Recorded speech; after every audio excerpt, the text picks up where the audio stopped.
Assalamualaikum warahmatullahi wabarakatuh. Halo anak-anak, selamat pagi. Apa kabar kalian semua? Sehat-sehat ya?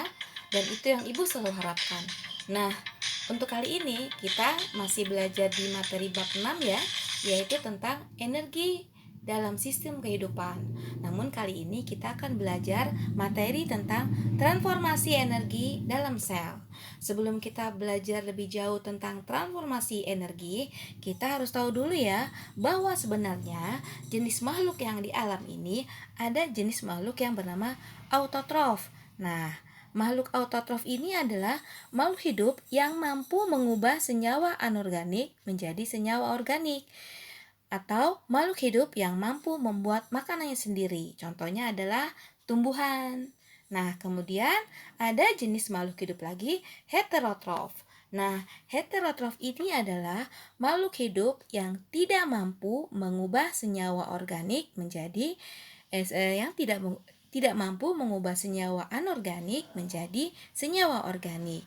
Nah, makhluk hidup yang memanfaatkan sumber makanan organik, contohnya apa? Yaitu hewan juga manusia. Nah, jadi senyawa organik itu berupa karbohidrat ya, protein, bahkan lemak. Nah, yang anorganik seperti cahaya matahari, air, dan oksigen. Nah, kita akan belajar tentang transformasi energi. Apa itu transformasi energi? Transformasi energi adalah proses mengubah energi dari satu bentuk ke bentuk lainnya. Nah, energi ini tidak hilang ya, hanya mengubah bentuk.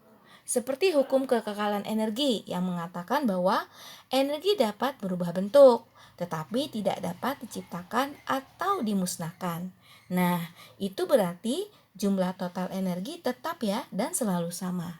Jadi, pada makhluk hidup yang tidak mampu mengubah senyawa anorganik menjadi senyawa organik atau jenis makhluk heterotrof, ini energinya bersumber dari makanan yang dikonsumsi. Nah, apa saja makanan yang dikonsumsi itu? Nah, kita udah belajar ya minggu lalu tentang energi makanan, sumber makanan yang kita dapat dari apa? Yaitu makanan yang diperlukan oleh kita sebagai sumber energi kemarin apa? Nah, yaitu berupa, yang masih ingat siapa?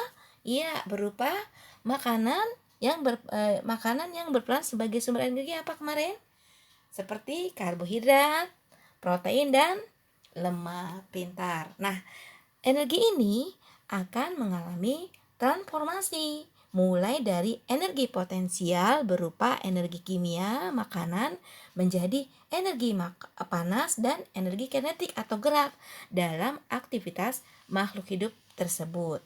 Nah, seperti itu ya. Jadi kita mendapatkan sumber energi dari makanan. Kita udah belajar ya minggu lalu. Nah, lalu transfer energi tersebut transformasi energi tersebut terjadi dalam sel ya. Jadi sel itu apa sebenarnya? Nah, jadi kalau sel itu kan satuan unit terkecil dari makhluk hidup ya. Jadi transformasi energi tersebut terjadi dalam sel. Sel itu dimana adalah berupa susunan yang paling terkecil pada makhluk hidup. Nah, lalu transformasi energi dalam sel terjadi dengan cara apa saja? Nah, ada dua ya caranya, yaitu satu, transformasi energi oleh klorofil. Nah, yang kedua, transformasi energi oleh mitokondria. Kita bahas satu-satu ya. Apa itu transformasi energi oleh klorofil? Nah, transformasi energi oleh klorofil. Nah, kita mulai tahu dulu apa itu klorofil sebelum kita tahu transformasi energinya. Apa itu klorofil? Kalian pernah dengar ya? Mungkin belajar di SD waktu itu klorofil itu apa? Nah, klorofil itu adalah zat hijau daun yang terdapat dalam organel sel tumbuhan yang disebut kloroplas. Nah, jadi kalau kalian melihat pohon-pohon hijau itu kenapa? Nah, itu hijau daunnya itu adalah klorofil ya. Nah, kemudian energi radiasi matahari yang ditangkap oleh klorofil berfungsi untuk melancarkan proses fotosintesis. Nah, di mana proses tersebut digunakan untuk mereaksikan CO2 dan H2O menjadi glukosa dan oksigen. Jadi, energi radiasi matahari yang terbentuk energi cahaya diubah menjadi energi potensial dan energi kimiawi yang disimpan dalam molekul karbohidrat dan bahan makanan lainnya. Nah, seperti itu ya, energi klorofil itu mengarah ke fotosintesis, di mana menggunakan radiasi matahari ya, energi matahari, radiasi matahari. Nah, kemudian kita ke transformasi energi oleh mitokondria. Nah, mitokondria ini banyak terdapat pada sel otot makhluk hidup ya, dan sel saraf. Nah, jadi mitokondria itu adalah merupakan organel sel yang terdapat di dalam sel yang memiliki peran dalam respirasi sel.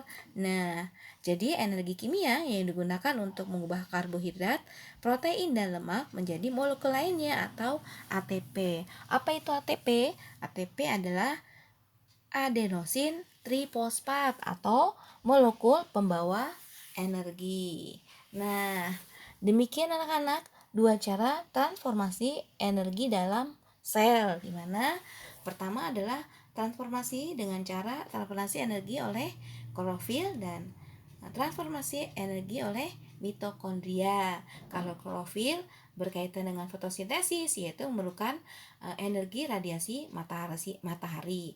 Nah, kemudian kalau transformasi mitokondria dilakukan terdapat dalam sel makhluk hidup dan sel saraf. Nah, demikian ya.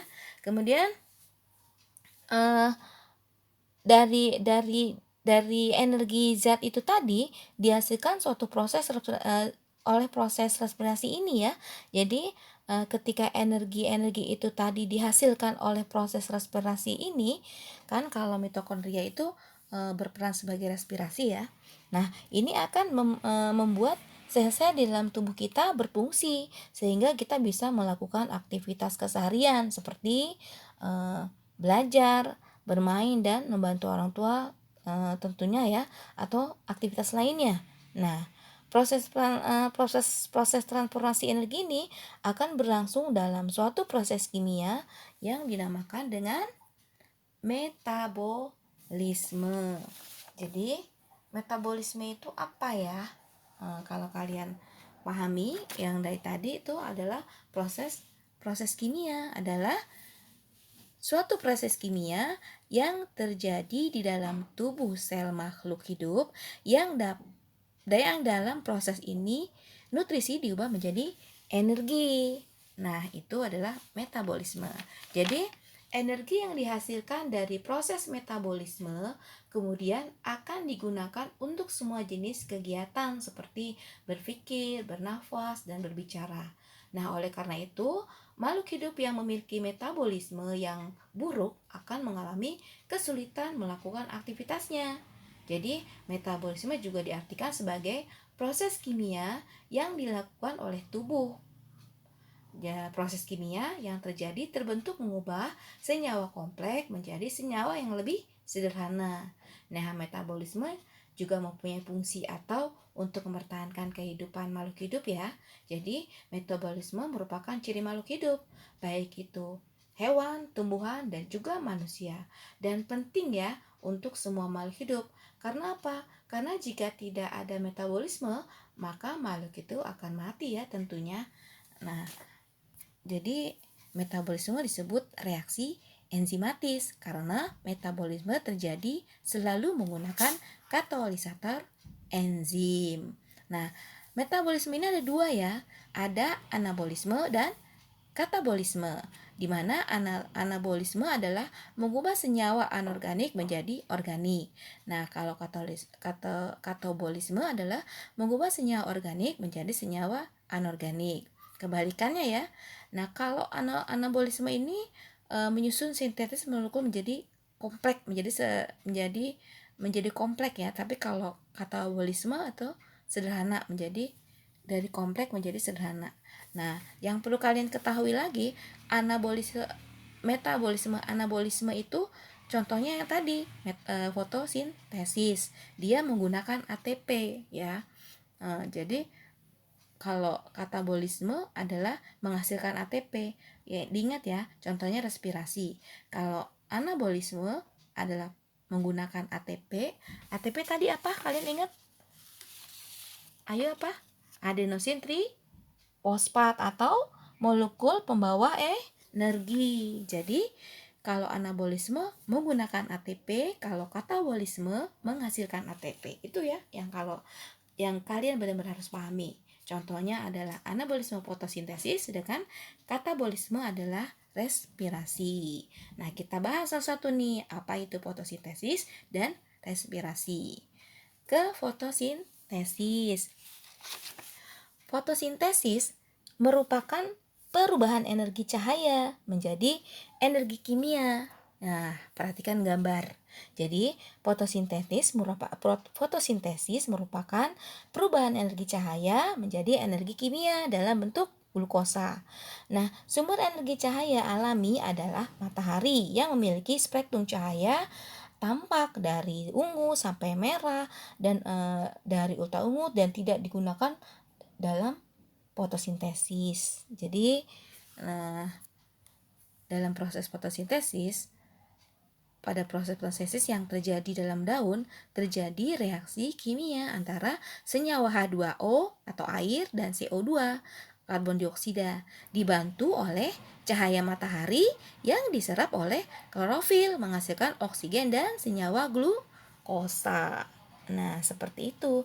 Jadi, glukosa itu adalah apa? Glukosa adalah makanan bagi tumbuhan.